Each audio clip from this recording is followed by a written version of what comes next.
Oke, halo teman-teman semuanya, selamat datang kembali dengan kita di Ruang Berkisah. Dan pada kesempatan kali ini kita sudah kedatangan tamu yang sangat dihormati, yaitu Ratu Fortuna. Terima kasih sudah diundang. Welcome to our studio ya, yang sangat low budget nih ya. Keren sih, minumannya ada susu, ini berarti legit banget nih. Susu ya, aku kopi sih. Ya udah, gak apa. Untuk Ratu mungkin bisa perkenalan sedikit ya tentang diri Anda. Iya. Yes. Aku Ratu Fortuna, temennya Akmal Marehan waktu SMA.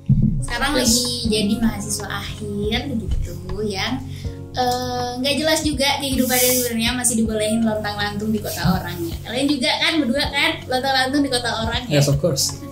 Why not ya kan? Jadi It's lagi for life. menikmati seneng-senengnya lah gitu. Have fun ya berarti ya. Iya. Yes, have fun. Ini boleh diminum kan? Oh, iya. Boleh, aku tadi baru seminggu. Silakan, anggap aja rumah sendiri. Oh iya, oke. Boleh-boleh saja. Yes, make yourself comfy lah ya. Buat diri kalian nyaman, senyaman mungkin.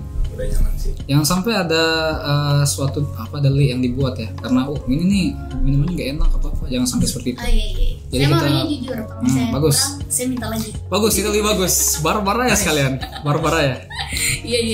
Oke, mungkin aku mau ngucap terima kasih udah mau datang ya ke studio Oke, kita. makasih juga. Karena kita sangat butuh tamu sebenarnya. Dari kemarin kita kesini cuma berdua aja saja. Kalau ada apa-apa. Jadi Episode kedua. ini untuk episode kedua ya. Masih ada orang lain yang lagi kita undang. Oke, mungkin aku langsung aja. Aku sebenarnya pengen bahas sesuatu dengan kalian ya. Sesuatu yang pengen ku angkat nih, fenomena yang menarik nih. Karena kita sebagai milenial nggak cukup erat dengan yang namanya sosial media. Of course ya. Semuanya punya sosial media. Dan dari situ banyak sekali sesuatu yang bisa dibuat di sosial media. Contohnya kayak Instagram ya, kita bisa bisnis, kita bisa sharing story, Everything. ya kita bisa bikin karakter kita sendiri ya, fictional character or anything ya kan. So many possibilities. Dan dari situ banyak juga hal-hal menarik yang dimunculkan dari efek sosial media. Contohnya kayak social media detox yang hari ini pengen ku ajak kalian untuk diskusi tentang hal itu. Berdasarkan perspektif kita masing-masing. Jadi this is not an expert, kita bukan expert juga tentang hal itu.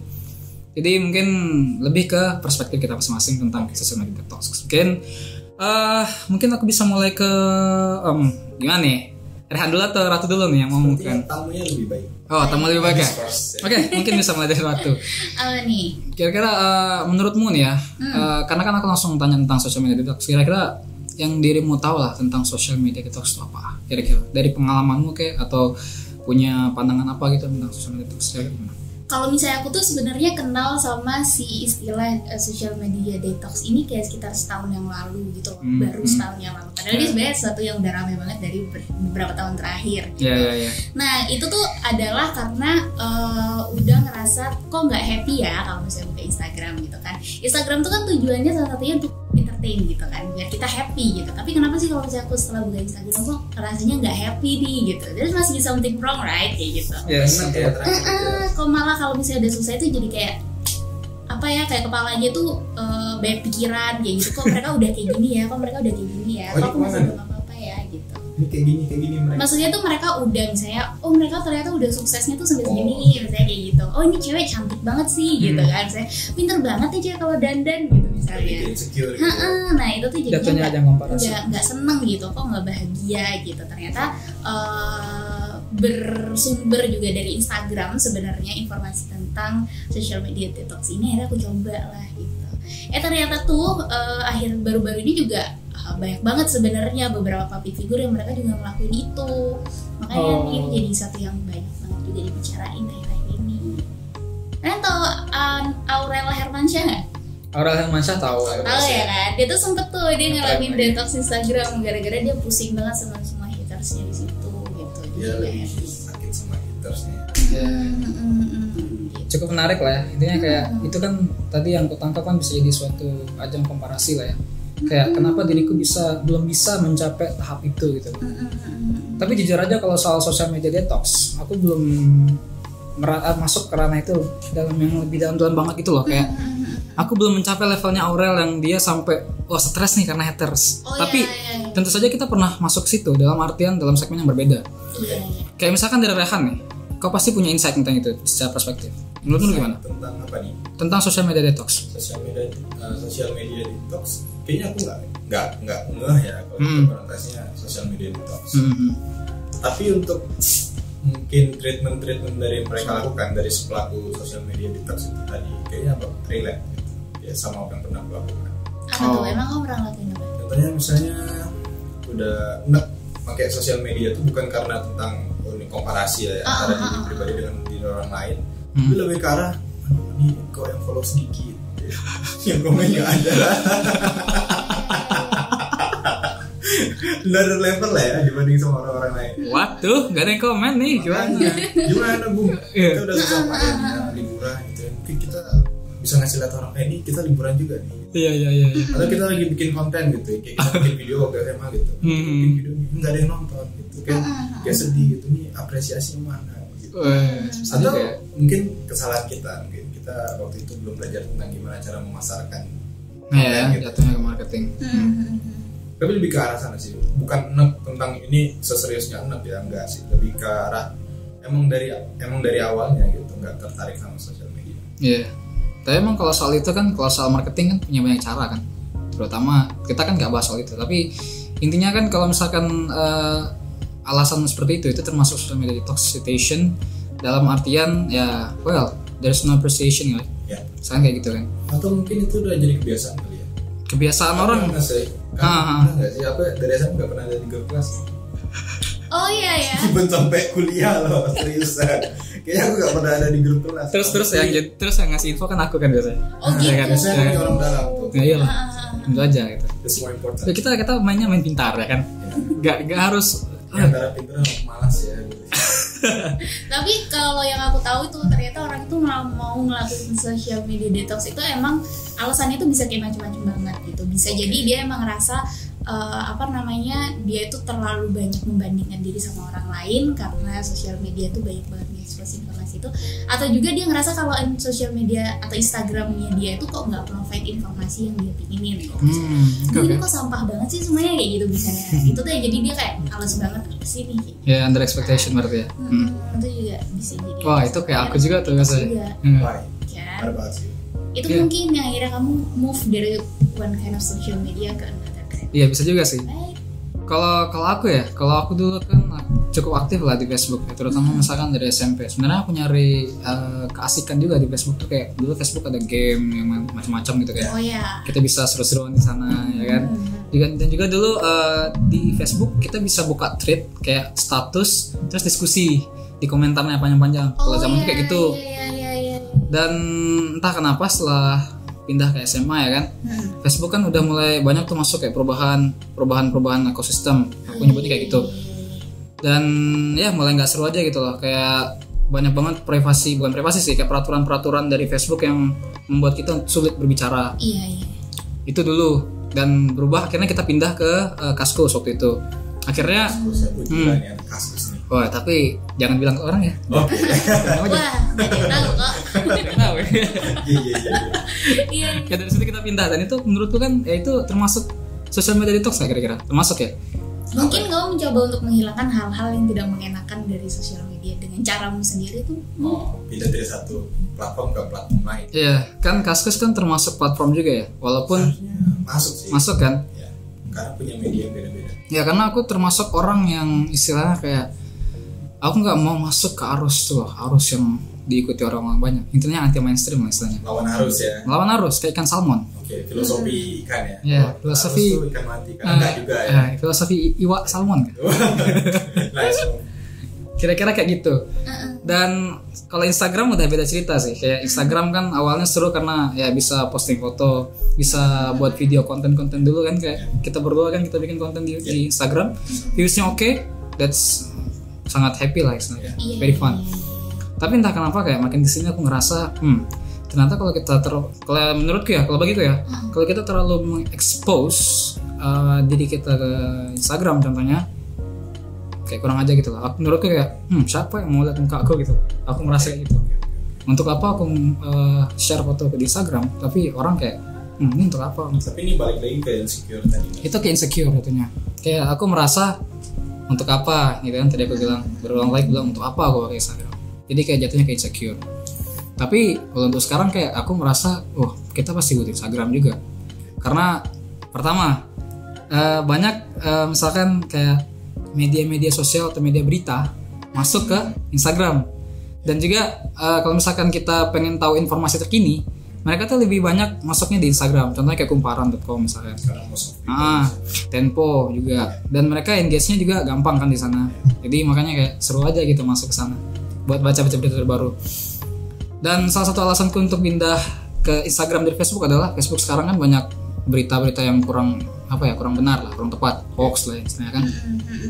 Dan that's alasan jadi pindah ke Instagram juga. Banyak misalkan teman-teman yang pakai Instagram, makanya kayak ngikutin komunitas kan, misalnya iya akhirnya kita ngikutin sekitar kita ngapain sih gitu. Tapi itu secara nggak sadar, karena kayak aku merasa aku pengen show off sebenarnya, tapi aku sadar kalau misalkan show offnya itu nggak berguna sebenarnya. Ya kan, dan akhirnya berhenti lagi menggunakan Instagram. Jadi kayak turn naik gitu. Kalau aku tuh kemarin sempet yang bingung juga gitu ya waktu pertama pingin ninggalin Instagram. Awalnya tuh kan karena udah enak tuh, akhirnya tuh udah deh nggak mau pakai Instagram gitu untuk beberapa lama. Tapi tuh juga akhirnya agak repot karena itu selain aku kuliah tuh kan aku kerja di media informasi nih, yang kita tuh dituntut untuk update sesuatu secara tepat dan juga cepat gitu. Dan salah satu provider yang ngasih informasi secara singkat terus juga kayak tepat sasaran itu adalah Instagram gitu kan. Jadi tuh kayak yang bingung juga gitu sebenarnya waktu itu, kayak galau nanti jajan aku tuh kayak jadi orang FOMO gitu loh, kayak fear of missing out something gitu loh gitu. Tapi sebenarnya gitu ya sumber informasi itu banyak banget gitu, asal kita mau asalkan kita tuh mau gitu. Yang jadi sedih adalah kalau misalnya kita tuh jadi orang-orang yang addicted sama si Instagram ini, si sosial media lebih tepatnya.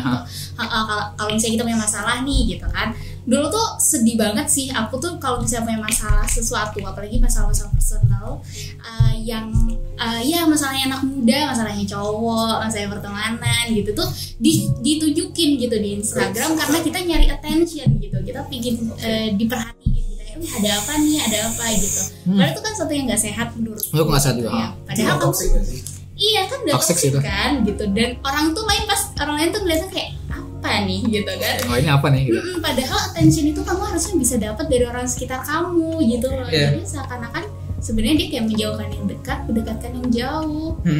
Harusnya kamu tuh cerita ke ibumu misalnya, cerita ke teman-temanmu yang ada di sekitarmu, kamu nggak publish itu ke situ. Should not publish that way.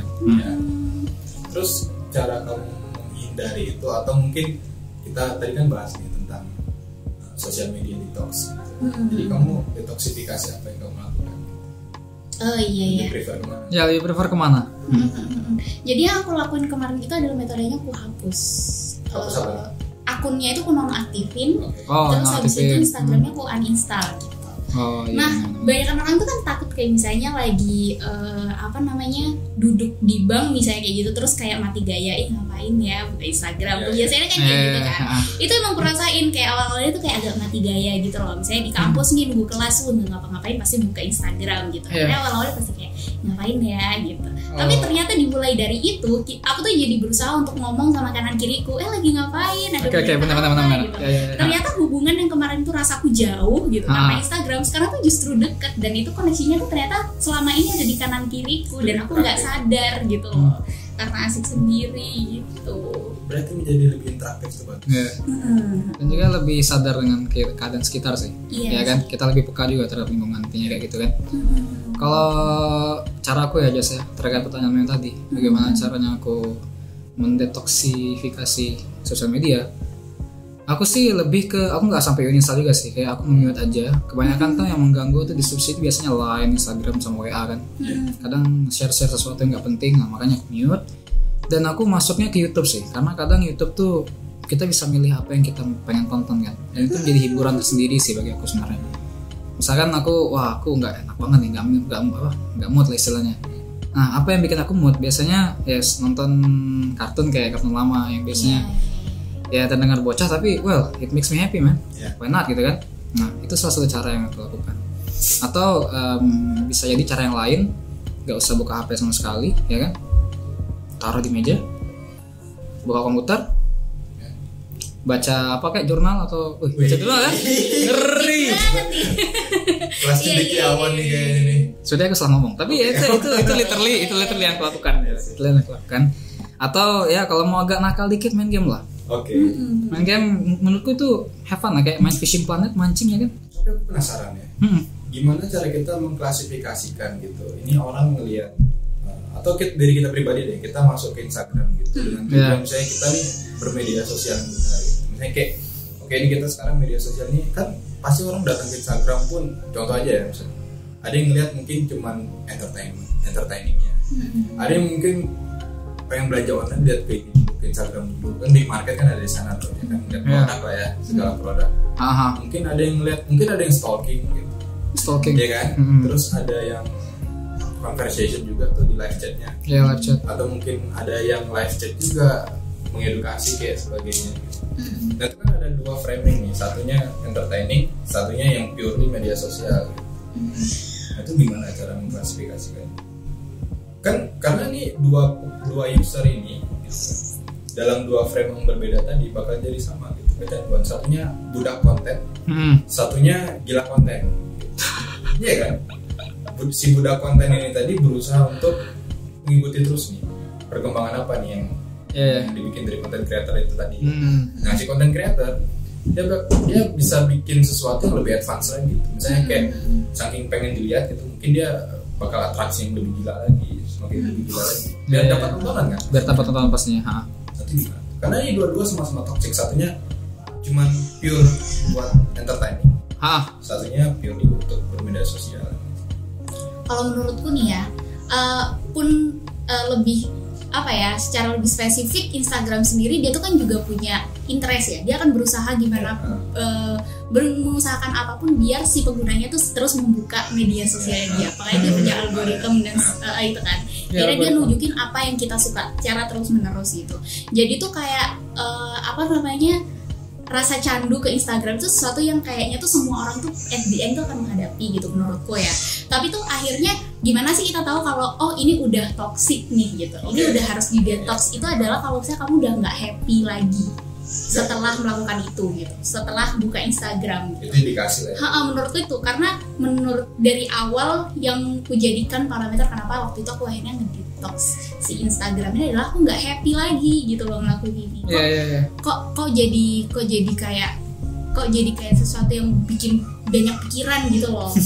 Kan jadi kita jadi nggak kita jadi kontraproduktif misalnya, jadi nggak produktif lagi, atau mungkin juga kita jadi memikirkan overthinking hal-hal yang nggak perlu misalnya kayak gitu jadi insecure itu tuh nggak perlu banget ya. Nah, kalau misalnya kalian udah menemukan itu nih gitu, itu menurutku coba deh gitu. Walaupun metodenya bisa macam-macam. Kalau malah gimana tuh, menurutmu gitu juga nggak?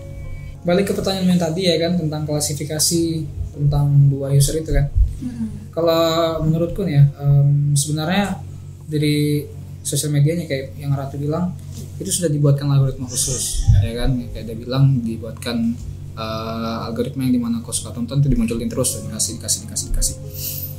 Tapi terkadang kan banyak tuh yang dari kita misalkan aku haus banget nih sama konten creator, aku pengen lihat konten yang lain, kita mencari kan akhirnya. Dan pada akhirnya dari kita mencari itu kita menemukan konten yang baru, bahkan bisa juga menjadi ide yang baru, bukan ide sih, hobi yang baru. Contohnya kayak hobi nonton vlog misalkan, nonton vlog siapa youtubernya ya kan, kita kecanduan nonton itu karena ya entah apa yang kau suka misalkan dari itu. Dan menurutku ya, kalau misalkan cara untuk bisa menghilangkan itu rasa rasa kita untuk excited dengan itu, sebenarnya ini agak kurang efektif kalau menurutku. Cuma bisa dicoba untuk melakukan atau memperbanyak aktivitas di luar sosial media.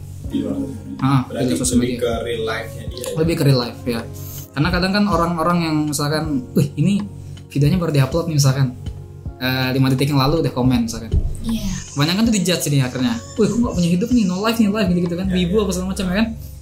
Nah itu tuh, gimana caranya kita untuk bisa menghantam atau mengcounter judgement itu, justifikasi itu, ya udah, do your life, do your thing gitu.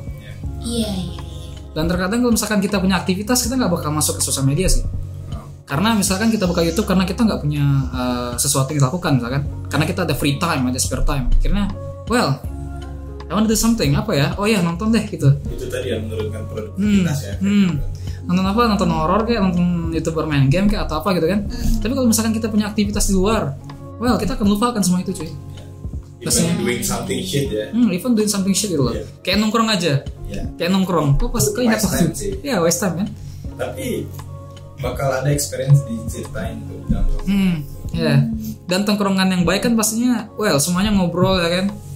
Dan well fokus, gak ada yang megang HP pastinya. Itu lebih oke sih. Lebih oke kan. Kalau misalkan ada yang masih megang HP ya udah berarti tongkrongannya udah bosenin. Intinya kayak gitu. Bukan aja ya kan. Sedih banget. Soalnya tuh salah satu hal yang akhirnya tuh kayaknya perlu banget deh orang-orang tuh sadar kalau mereka itu perlu introspeksi apakah mereka itu sudah kecanduan sama Instagram atau enggak. Itu karena yang kalau misalnya kita lihat ya di momen-momen yang ketika kita tuh lebaran aja deh yang baru-baru terjadi gitu kan. Lebaran habis salam-salaman itu maunya kita tuh ngobrol, apa kabar nih gitu kan. Mereka tuh kebanyakannya itu adalah main HP, terus habis itu sibuk tentang foto-foto, sibuk ya di foto tuh kelihatannya deket banget, tapi setelah foto padahal mereka diem-dieman, sibuk ngedit fotonya, sibuk upload fotonya gitu. Momen-momen yang harusnya tuh kita ngerasa deket itu tuh jadi nggak ada artinya gitu. Bahkan akad nikah aja gitu misalnya kan di kita tuh itu tuh kayak apa sih bilangnya, dia tuh kayak sakral banget gitu sakral, kan iya kan, kayak saya terima nikahnya sih, itu kita pingin denger itu. Dan orang-orang tuh sibuk yang pakai main HP gitu kan, di storyin ya udah mulai story ya. Atau mungkin juga momen ketika apa ya, misalnya kita lagi ngumpul sama teman-teman, misalnya kita lagi diskusi, misalnya kita lagi pertama kali ketemu sama saudara jauh, yang dilakuin pertama tuh apa sih, bikin story. Dan itu tuh sedih banget gitu, momen itu tuh jadi hilang. Coba deh rasain gitu momennya gitu, bahwa kamu tuh ketemu loh sama nenekmu hari ini, kamu tuh ketemu sama temenmu misalnya hari ini. Jangan kesibukan bikin konten gitu. Tapi kamu pernah gak sih ada di tahap itu? Iya, makanya aku tuh sadar banget bahwa orang tuh tahapnya tuh akan selalu kayak gitu. Tahapnya tuh dia pasti kagum dulu nih sama sesuatu yang baru, norak dulu gitu. Habis itu dia ilfil nih sama kenorakan dia kemarin. Jangan aku berhenti selama ini gara-gara norak ya. Mulai ilfil melihat diri sendiri seperti itu. Aku kayak gitu loh, aku tuh ilfil banget sama aku yang dulu kayak gitu banget ya tuh gitu. Tapi kamu memaafkan gak sih? Memaafkan kamu yang dulu gak? Kita harus terima, maksudnya itu proses kita kan ya. Kita tuh gak bisa dilupain ya. Termasuk proses penerimaan diri guys. Iya, kita harus accept lah. Kita juga dulu alay kok sebenarnya. Kalau misalkan buka archive Instagram, kalau aku buka tuh alay parah. Foto masih filter, ingat filter yang bikin muka halus tuh kan? Iya. Karena waktu itu bener-bener. menolong ya. Apa sih B12 sama aku dulu pakai? Kamera 360 kali. Aku tanya kamera 360. 360 aku tahu. Dia tuh thank you kamera 360. Bagus. Everything better. Everything better. Iya kayak gitu. Walaupun ya cara kalian having fun itu boleh lah macam-macam kayak gitu. Dan tapi kalian sadar gak sih kalau pakai aplikasi itu tuh apa sih namanya? Kamera 360 ya. Mungkin kalian dulu pas ngeliatnya, oh jangan ini penyebab ilfil nih. Karena kita dulu ngeliatnya kayak mau di bening. Oh. Di era sekarang kita abu-abu ya. Iya karena itu kan berkembang ya teknologi itu. Suatu hari kita akan lihat itu sebagai sesuatu yang jelek gitu. Ya pastinya. Kok abu-abu nih. Dan dulu kayak pede banget sih, aku buka, aku upload dengan suka bagus gitu. Sama sih, kayak aku merasa kayak, weh, yang penting bening lah istilahnya. Gas lah foto, upload aja lah gitu kan. Iya. Dan ya aku nggak mikir ke depannya bakal gimana gitu kan. Kan kita nggak tahu kan, emang juga baru tahu sosial media lagi hype-hypenya, kita lagi aktif, overreaktif, dan akhirnya kita mencoba semua fitur yang ada. Tapi kau pernah nggak ada di tahap yang kayak Ratu tadi, sampai ya nggak aware lagi sama? Aku tuh ketahuan sebenarnya masuk ke tahap itu kayak progresnya tuh bisa kulihat. Kalau dulu kan aku tau lah, aku aktif banget kan di sosial media. Kalau misalkan lagi ngapa-ngapain foto, lagi makan pinggiran aja lalapan tuh yang gak ada faedah sama sekali kita foto ya kan. Itu salah satunya. Kalau sekarang aku lebih selektif intinya, kayak fotonya ini perlu atau enggak itu kadang ya terserah lah. Kalau kayak itu cuma salah satu proses yang gini, aku jelasin tahapnya. Tahap pertama aku bodo amat sama, bukan bodo amat sih, lebih ke menggunakan fitur-fitur filter dan lain-lain fotoku ya. Itu yang pertama. Itu masih selfie mostly ya kan fotonya. Kita punya community. Nah, Tonglai ya kan. Selfie fotonya banyak manipulasinya. Itu yang pertama. Terus yang kedua, tahap yang kedua, aku udah enak nih sama ini, oh ternyata terlihat norak ya kan. Iya. Akhirnya pindah fotonya yang selektif. Pengennya foto yang kalau benar-benar bagus dan momennya kena, post. Oh iya. Ya kan? Ini di warna ya. Di warna. Dan tahapku yang sekarang banget nih, itu udah bodo amat. Serah gitu loh. Oh iya, kayak kemarin di bangku padi ya. Iya, bodo amat lah. Mau pose kayak apapun bodo amat gitu. Kamu foto aku kayak apa, oke lah, pose ya gitu loh. Gak usah bikin. Nah, ini juga ada hubungannya dengan caption biasanya. Itu kelihatan. Orang yang baru pakai tuh captionnya bagus lah kan. Quotes Google. Widih. Dia browsing dulu. Iya. Gak otentik lagi ya. Gak otentik. Tahap kedua udahlah, captionnya pendek. Tahap ketiga lebih pendek lagi, cuma satu kata. Berdikari. Itu kata-kata saya. Intinya itu tahapan ya. Ada tujuan. Itu apa ya, kayak banyak bahasa-bahasa yang nggak kepake. Artinya sebenarnya bagus. Nah itu pakai tuh Instagram. Sampai sekarang nih, ini kan baru sudah selesai ya detoksifikasi. Ya baru bikin lagi di Instagram nih. Baru bikin lagi. Jadi kalau kalian lihat captionnya tuh isinya kayak gitu. Ya. Kayak selesa. Apaan tuh selesa? Kurang aja tuh selesai seharusnya. Kira apa sih? Ya nggak apa-apa sih, sebenarnya aku tuh apresiasi sama mereka yang berusaha untuk mengulik kemampuan mereka gitu ya. Misalnya kemampuan mereka dalam proses editing, kemampuan mereka dalam pasti. Fotografi misalnya kayak gitu. Aku tuh apresiasi itu. Kalau misalnya kamu berusaha menunjukkan itu karena kamu coba untuk mengeksplor apa yang kamu bisa lakukan gitu. Tapi kalau misalnya kamu tuh ngelakuin itu untuk menutupi kekurangan-kekurangan yang kamu anggap itu kekurangan, itu tuh jadi gak jujur gitu loh. Dan itu tuh yang sedih itu bukan yang nonton, yang sedih itu kamu sendiri harusnya gitu. Betapa kamu tuh sebenarnya nggak pede loh nunjukin ke muka kamu sendiri. Iya gitu. Banyak yang nyadar pastinya. Sedih banget gitu. Kadang-kadang tuh akhirnya tuh kalau misalnya dilihat di Instagram nih, semua orang nih mukanya kok sama ya kayak gitu. Kalau perhatiin orang-orang tuh model bajunya sama semua, model make upnya sama semua gitu. Kayak nggak ada ciri khas satu sama lain kayak gitu. Nggak ada satu orang yang dilihat. Nah karena mereka tuh kayak punya standar sendiri di situ, dan kalau kamu nggak kayak gitu berarti kamu bukan part of the cycle kayak gitu. Iya, part of the cycle. Dan pastinya kalau misalkan orang melihat ini nggak sesuai standar, ya udah ignore.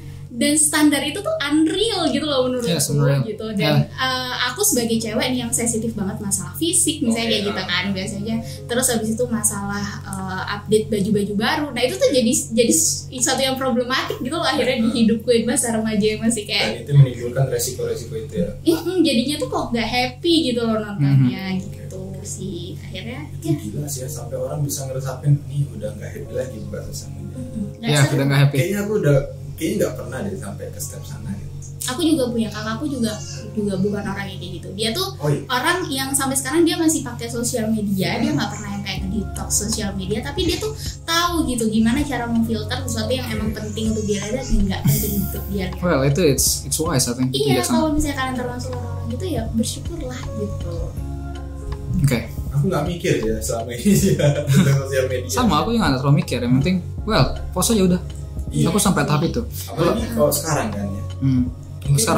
Mungkin foto-foto lucu yang kita anggap norak gitu, kita berani upload sekarang. Itu kalau aku ya sekarang ya. Karena udah I don't fucking care about it gitu. Ya udah ini upload. Even nanti orang punya perspektif yang beda ya udah. Dan kita punya dua mata gitu. Jadi ya, terima aja berbagai macam. Sama kayak aku juga sih, kayak karena aku bilang kan udah aku pengen anti mainstream lah semua orang ya kan. Ikan salmon yang melawan arus. Oke juga tuh kata-katanya unpredictable ya kan. Ya semua orang fotonya sadar kamera, ya udah kita bikin yang tidak sadar kamera. Sore waktu ya kan. Dan ya udahlah, udah malas juga kan sama pendapat orang. Mau orang bilang apapun ya terserah, karena kadang karakter yang ada di sosial media itu berbeda dengan aslinya. Iya sih. It's the real thing. Yang penting kita tuh jangan sampai hal-hal yang ada di sosial media tuh bikin kita itu kayak terhambat untuk tumbuh gitu. Misalnya awalnya kita tuh orang-orang yang ekspresif, kita mau berekspresi gitu. Kita tuh misalnya aku tuh suka nyanyi misalnya kayak gitu. Aku pingin upload videoku nyanyi nih di Instagram kayak gitu misalnya. itu tuh terserah kamu banget, boleh banget gitu. Tapi kalau ternyata dengan kamu upload itu tuh kamu terus mikir kayak, ih tapi nggak jadi deh, aku takut diomongin sama orang, ih aku nggak jadi deh, itu kan akhirnya kamu tuh berhenti untuk tumbuh kan. Itu kan prosesmu tumbuh gitu, kamu harus apresiasi. Kalau misalnya ternyata Instagram tuh jadi tempatmu untuk memikirkan 2 kali apa yang ingin kamu ekspresikan, berarti itu ada yang salah sih gitu. Oh iya. Cara menggunakannya. Iya. Gimana perbedaan antara before and after kalian melakukan detoksifikasi? Gimana nih?